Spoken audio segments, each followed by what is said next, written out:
How's it going, everyone? My name is Greg Schunk. I'm a financial economics major. I'm a junior.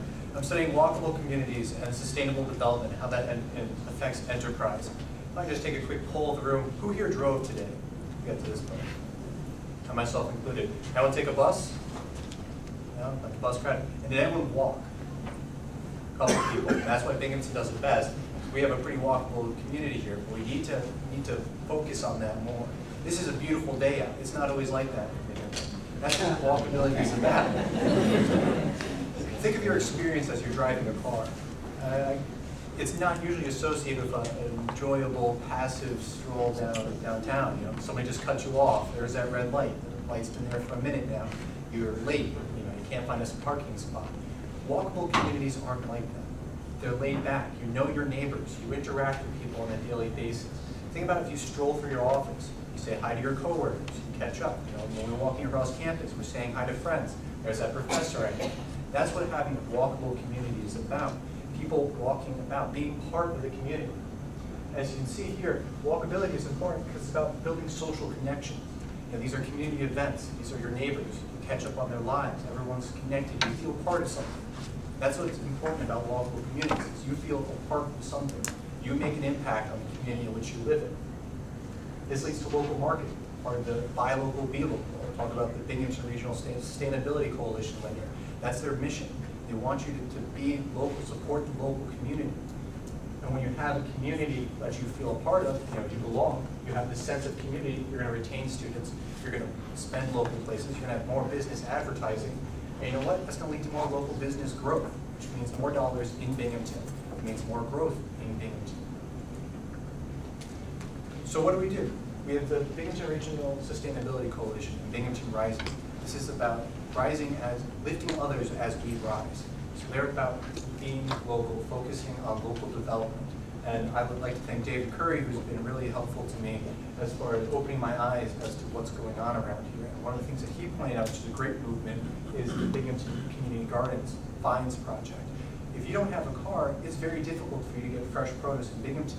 You either have to drive to Wegmans or catch a bus to Wegmans if you don't have a car, or it's a pretty long walk over to Weiss, and then you have to carry your groceries back to one of our neighboring communities. What Binghamton can do is put more dollars into these local community gardens because they provide fresh produce for those that don't have cars and have to pay an extra $2 to bring their bags into the cab with them. It's a pretty expensive grocery ride, $9 to go to the grocery store in a cab. So what are some of my recommendations? We need to make this a more walkable community. One of the ways we can do that is to make it more engaging community. Think about Binghamton. When most of the students are here, 16,000 students on campus, it's in the winter. It's not nice out like this. You know, the flowers aren't blooming. They don't know it's Tree City, USA. It's so green and beautiful here in the spring. But in the winter, it's not engaging. It's very gray. There's snow everywhere. It's cold. It's raining. It's raining in January. It's the only place I know where it rains in January. What Binghamton can do is what New York City does. They have these holiday competitions. I'm sure everyone's familiar with the Macy's decorations during the Christmas, Hanukkah break. That was something we could do. Stimulate local businesses. Have them compete against each other. You know, put some lights up in the window. You know, get your window painted. My mom used to paint these windows when she was in college. She was a local art history major, actually. And what this does is this makes people feel like a part of the community. They walk past, they judge they can come to the stores, judge which ones they like best. That encourages them to get to know the business owners and encourage them to spend at these shops.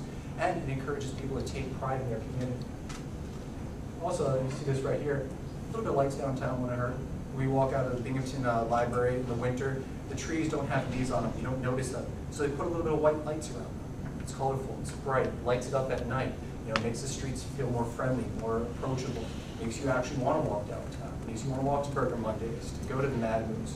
That's a pretty far walk from the west side where I live. And also, more local gardens. We have a lot of empty lots around a lot of the west side area. I think it'd be a really great thing if we could have the high schoolers working with the local college students to plant this garden, to grow food that they then sell to their neighbors. I think that really do a lot in keeping them in this community when they graduate because they feel like they're a part of the community. That's really important. And that would be my message to you, is to make Binghamton a community where everyone can be a stakeholder. And now I'd like to pass it off to James Regano, who's going to discuss A taste of place for Binghamton.